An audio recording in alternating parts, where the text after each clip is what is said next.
Ford Fiesta Hatch, está pensando em comprar um carro desse, mas está na dúvida se vai ser uma boa opção de compra, se a manutenção vai caber no seu orçamento? Então vem comigo que nesse vídeo eu vou trazer um levantamento completo de todos os custos envolvendo a compra e a manutenção de um carro desse. Vamos falar aqui de documentação, seguro, cesta de peças completa, lista de equipamentos, parte mecânica, consumo, pontos positivos, negativos, tudo em detalhes. Então se já gostou do tema, não esquece de deixar aquele like no começo do vídeo para fortalecer o canal, se inscreva se ainda não for inscrito. Eu sou o Paulo Silva e esse é o Bate-Papo Automotivo.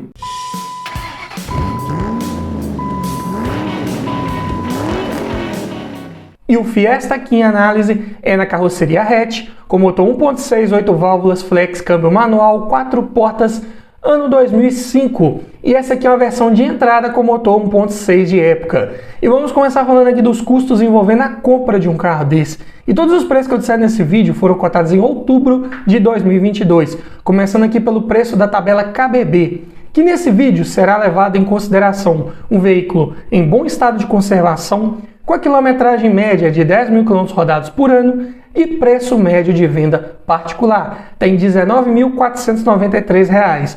Já a tabela FIPE, um pouco abaixo desse valor, R$ 17.450. E uma vez adquirindo um carro desse, você vai precisar fazer a transferência de propriedade dele para o seu nome. E a taxa de transferência esse ano está em R$ 233,74. Assim como também você vai precisar colocar as placas Mercosul se você estiver comprando esse carro de um outro município e ele já não vier com as placas instaladas. Em média aqui na minha região é cobrado em torno de R$ 300. Então já no ato da compra, considerando aqui tabela KBB, que é o maior valor, ou seja, na pior das hipóteses, e também é uma tabela que reflete um pouco mais a realidade de por quanto esses carros estão sendo efetivamente negociados nessas condições que eu citei, você vai desembolsar R$ 20.026,74 para já ter esse veículo na sua garagem com toda a parte burocrática resolvida e o carro já no seu nome. Mas falando agora em custos envolvendo documentação, começando aqui pelo IPVA, que aqui em Minas é cobrado em torno de 4% sobre o valor de tabela FIPE. Porém, esse ano, excepcionalmente aqui no meu estado, não foi cobrado baseando-se no valor da tabela de 2022, e sim sobre o valor de 2021, que na época, preço de janeiro de 2021, esse carro estava avaliado em R$ 15.591. Então, 4% desse valor, o IPVA ficou em R$ 623,64. Assim como também você vai precisar pagar a taxa de licenciamento. E o valor cobrado aqui esse ano em Minas Gerais foi de R$ 135,95. Bem como é interessante você pensar fazer um seguro também para esse carro. Porém, para um carro desse com mais de 10 anos de uso, pode ser um pouco mais complicado de você conseguir uma cotação aí com as seguradoras mais convencionais. É um carro que já tem certa escassez de peças para ele, principalmente peças externas ali de acabamento. Então, tudo mais difícil, mais caro de adquirir para esse carro. Então, talvez uma seguradora na modalidade de cooperativa possa te atender com um pouco mais de facilidade. Se for o caso, aqui na minha região, em média, cobrado em torno de R$ 120 por mês. Por ano dá R$ 1.440. Mas tenha este valor apenas como uma média, que também pode variar dependendo da sua idade, da cidade ou região que você mora, do uso que você faz desse carro. Então, algo para ficar ligado. Mas falando aqui agora em depreciação, peguei o valor dele de tabela cotado há 3 anos atrás, ou seja, em outubro de 2019. Esse carro estava avaliado em R$ 14.983. Diminuindo do valor de tabela atual e dividindo por 3, esse carro teve uma inflação média por ano nos últimos 3 anos de R$ 822,33. Isso em percentual dá 4,71%. Até teve uma inflação expressiva, e isso ainda considerando que nos últimos meses esses carros começaram a ter uma leve queda de preços. Então, ainda assim, conserva uma certa inflação. E não deixa de ser uma opção interessante aí na faixa dos seus 18 a 20 mil reais, hatch compacto, concorrente de Gol, Palio e Corsa. Mas somando aqui toda a parte de documentação e seguro e descontando essa inflação que ele teve no seu preço, é um carro que vai te custar por ano R$ 1.377,26, o que dá por mês R$ 114,77. Mas observe este somatório com um certo bom senso. Por quê? Se você comprar um carro desse agora, ficar com ele por uns 2, 3 anos e ele cair de preço, continuar caindo de preço agora como começou nos últimos meses e como sempre foi, você vai ter que somar os custos de documentação e seguro esse valor que ele tiver de depreciação, para você saber de fato quanto esse carro vai te custar por ano. Mas falando aqui agora de manutenção, falando aqui da cesta de peças de trocas periódicas preventivas de um Fiesta 2005 com motor 1.6. Mas antes eu tenho um recado para você. Tá olhando um carro para comprar, mas está na dúvida se é um bom carro, se ele foi bem cuidado, se já foi batido. Quer aprender a avaliar um carro em detalhes para você não errar na próxima compra? Para isso, eu desenvolvi um e-book completinho com mais de 280 itens do que você precisa avaliar em um carro e o que você precisa observar para cada um desses itens, para você fazer uma análise mais criteriosa e não esquecer nada na hora da avaliação. Então esse e-book vem para te trazer muito mais conhecimento sobre como avaliar um carro e aumentar muito as suas chances de levar um excelente veículo para sua garagem. Link na descrição. E falando aqui do kit de pastilhas de freio dianteiras da Cobrec, vão ficar em R$ 64,00. Preço bem acessível, mas atenção com esse código que está aparecendo aí, porque para esse ano modelo do Fiesta 1.6 tem 2 modelos de pastilhas que são aplicáveis. Uma é essa, né, de código N138 e tem a outra de código N152. Então, antes de trocar a pastilha de freio de um Fiesta desse, verifique com o seu mecânico, peça para ele retirar a pastilha e ver lá qual é o código correto para você evitar de comprar peça errada. Falando agora em discos de freio dianteiros da Fremax, o par ficou em R$ 394,00. Já as velas da NGK, as 4 velas, R$ 105,00. Pneus, as medidas aqui são as 175/6514. E eu cotei aqui os Continental Power Contact, ficaram em R$ 1.356,00 os 4 pneus. Óleo de motor, especificação aqui da Ford é a 5W30. E esse motor, Zetec Rocan, pega 4,1 litros com a troca do filtro. Então, vai precisar comprar 5 litros de óleo. E eu cotei aqui o Motorcraft 100% sintético API SP, que até excede a norma mínima de tecnologia exigida. Na viscosidade aqui 5W30, ficaram em R$ 195,00 esses 5 litros de óleo. Correia de acessórios, cotei aqui da Gates. Sem o tensor, preço só da correia, R$ 110,00. E esse motor tem um diferencial que ele utiliza corrente de distribuição. Para a época, né, era um dos diferenciais desse carro. E esse não é um item de troca periódica preventiva, nem vou colocar no somatório final de peças, mas vou trazer o valor aqui a título de curiosidade. Cotei aqui da Cedras, ficou em R$ 290,00. E esse é um kit composto por uma corrente, 2 polias, 2 guias e um tensor. Eu diria que é um preço bem acessível. Se uma hora, eventualmente, você precisar fazer essa substituição, não vai gastar um valor tão absurdo assim. Porque, vamos ser sinceros, né? Um carro desse 2005, provavelmente você vai encontrar com a quilometragem mais elevada. Talvez precise fazer uma substituição desse kit. Algo para ficar atento também. Mas falando agora em filtros, cotei aqui todos da MAN, começando pelo filtro de ar do motor, R$ 24,00. Filtro de óleo, R$ 48,00, filtro de combustível, R$ 49,00 e o filtro do ar-condicionado, R$ 34,00. Bem acessíveis, assim como os amortecedores, cotei os 4 aqui da Morro, modelo OE Spectrum. Ficaram em R$ 1.006. Também não poderia ser de outra forma, estamos falando aqui de um hatch compacto, então preços não poderiam ser muito acima disso. E é um carro de transmissão manual, não vou falar aqui da troca de fluido do câmbio. Então, somando a cesta de peças de trocas periódicas preventivas de um Fiesta 2005 1.6, vai ficar em R$ 3.385. Aqui é uma das cestas de peças mais baratas que eu já fiz levantamento aqui no canal. Então, um carro bem tranquilo de manter, bem acessível na parte preventiva, na parte corretiva também não tem nada ali de muito exagerado, tem apenas um detalhe que você precisa ficar ligado, eu vou falar mais à frente nesse vídeo, mas tirando isso, tranquilo demais de manter com certeza. Falando agora em custos envolvendo abastecimento, começando aqui pelo custo do tanque cheio. Esse carro utiliza um motor flex já, né, o Zetec. Porém, a gasolina está com um preço proporcionalmente mais vantajoso comparado ao etanol, pelo menos aqui na minha região. Está numa média de R$ 4,79 o litro. E esse carro tem um tanque pequeno, de 45 litros. então vai ficar em R$ 215,55 para enchê-lo. E como que é o consumo? Peguei aqui dados de ficha técnica. Na cidade, esse carro faz 6,4 km por litro com etanol e 8,1 com gasolina. Já na estrada faz 10,4 com etanol e 12,9 com gasolina. Dependendo da sua forma de guiar, dependendo do trânsito e do trajeto que você fizer, dá para conseguir números bem melhores, com certeza.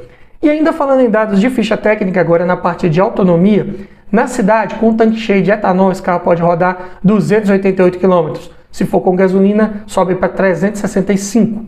Já na estrada, com etanol, 468 km, com gasolina, 581. A autonomia aqui ela não é das melhores porque o tanque de combustível ele é bem pequeno e o consumo ele é apenas razoável, né, pegando dados de ficha técnica. Então, você vai ter que parar mais vezes aí numa viagem mais longa para abastecer. Se você andar de forma mais tranquila, vai conseguir autonomias melhores também, com certeza. Falando agora aqui em lista de equipamentos, nessa versão básica, né, de entrada, não vinha com nada de série. Tudo aqui era opcional. E os itens são a direção hidráulica, vidro elétrico nas 4 portas, travas e retrovisores elétricos, alarme, rodas de liga leve, ar-condicionado e faróis de neblina. Assim como o sistema de som também era opcional, se equipado vinha com um CD player. Lembrando que estamos falando aqui de carros de entrada, carros populares, compactos, do início dos anos 2000. Então, não vinha com praticamente nada aí de série. Essa era a realidade da época. Mas falando agora em conjunto mecânico, já citado, né, o conhecidíssimo motor Zetec Rocan, de comando simples no cabeçote, acionado por corrente, como eu já mencionei. Então, uma manutenção que você vai demorar muito mais para fazer, dependendo da quilometragem que você pegar um carro desse. Não é como uma troca de correia dentada ali a cada 30, 40 mil quilômetros, dependendo do veículo. Aqui dura muito mais tempo. Em números, é um motor de 105 cavalos na gasolina, 111 no etanol a 5.500 RPM.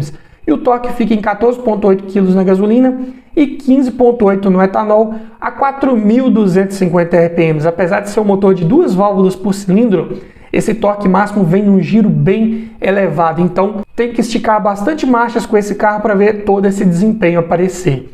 Mesmo sendo bem leve, 1.102 kg de peso, a relação de peso-potência ficou em 9,9 kg por cavalo. Ainda está dentro de uma faixa aceitável, legal para um carro dessa categoria, motor 1.6 de época. Porém, o 0 a 100 ficou um pouco mais lento, ficou em 11,7 segundos. É um carro que mantém velocidade um pouco mais fácil, principalmente se você tiver num giro mais elevado, porém a saída ali da inércia é mais lenta, justamente porque o torque máximo vem num giro mais elevado. Então, ele tem uma certa lentidão ali em baixos giros. Porém, o câmbio aqui joga um pouco a favor. Ele é o IB5, de ótimos engates, excelente câmbio, até bem resistente e com a alavanca ali mais altinha, bem mais confortável de guiar, principalmente se você pega muito trânsito urbano, ela fica ali mais próximo do volante. Bem legal, eu diria. Sistema de suspensão é simples, McPherson na dianteira, eixo de torção na traseira, configuração mais barata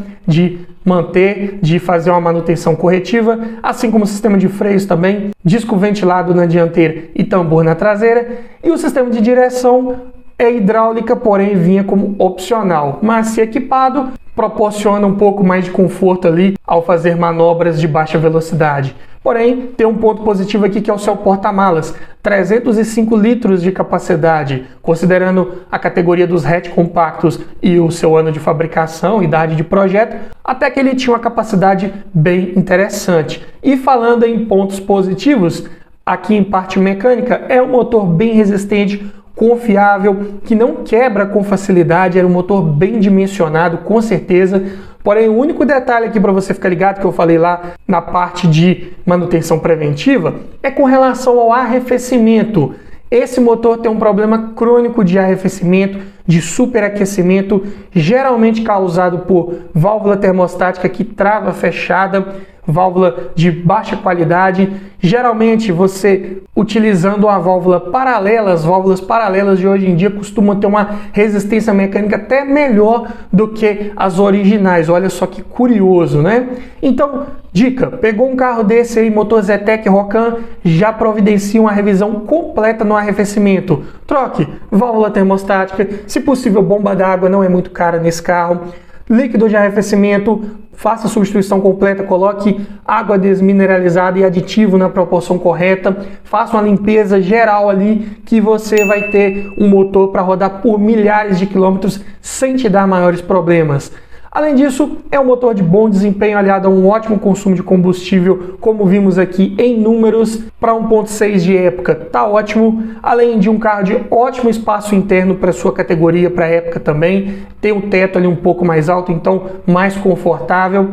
Posição de guiar também mais altinha um pouco, é bem confortável para quem gosta dessa pegada.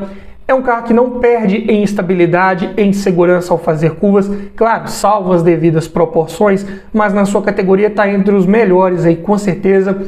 Tem um bom porta-malas e por essas e outras razões é um carro de ótimo custo-benefício, pelo ano de fabricação, pelo que você está levando ali. Se você pegar um carro desse aí com a maioria dos opcionais, pode ser ótimo com certeza, pode facilitar também um pouco a revenda futura dele, porque não é dos mais fáceis de revender comparados com seus concorrentes. Vou falar disso aqui em detalhes agora nos pontos de atenção. Primeiro deles aqui é o acabamento. Não é dos melhores, plástico duro para todo lado. A Ford nessa época não caprichava muito no acabamento aí do Fiesta, do Ka, do EcoSport. Então é dessa forma. Também existem vários relatos aí de folga na caixa de direção desses Fiesta aí dessa geração, né? Até os 2008 ali aproximadamente, é bem comum de acontecer. Não é tão cara de arrumar, principalmente se você pegar esse aí sem a direção hidráulica, né? O setor de direção mecânica, ele é mais barato, bem mais barato do que um de direção hidráulica. Mas se ele tiver direção hidráulica também, é na média comparado com seus concorrentes de época, por exemplo, comparado com o Polo. Então tudo certo.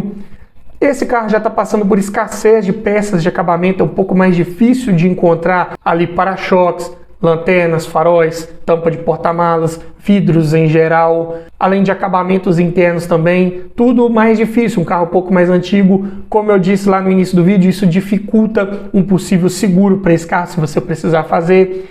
E pelo fato da Ford ter tirado suas linhas de montagem aqui do Brasil, esses carros começaram a se desvalorizar ainda mais do que já se desvalorizavam. Por isso que eu falei que é um carro de bom custo-benefício, com certeza, mas é um carro um pouco mais difícil de revender. É um carro que você tem que ter um pouco mais de paciência. Não vai vender fácil, igual um Gol, um Uno, um Palio, um Celta, um Corsa. Mas, como ele tem um preço também um pouco mais acessível frente aos seus concorrentes, ainda você consegue revendê-lo com certa paciência, né? Mas me diga você, frente a toda essa análise feita, você levaria um Fiesta aí 2005 para sua garagem? Deixe nos comentários, quero ouvir a sua opinião. E se você gostou desse tipo de vídeo, eu te convido a assistir ao final a playlist que eu vou deixar com vários vídeos nesse formato. Para você que ainda não se decidiu entre um Fiesta e um outro carro, lá já tem o vídeo que você precisa assistir para acabar de tirar suas dúvidas e levar o melhor veículo para sua garagem. Então vai lá, dá uma olhada que tá legal e tá bacana. E é isso aí. Obrigado por assistir, aquele abraço e até o próximo vídeo.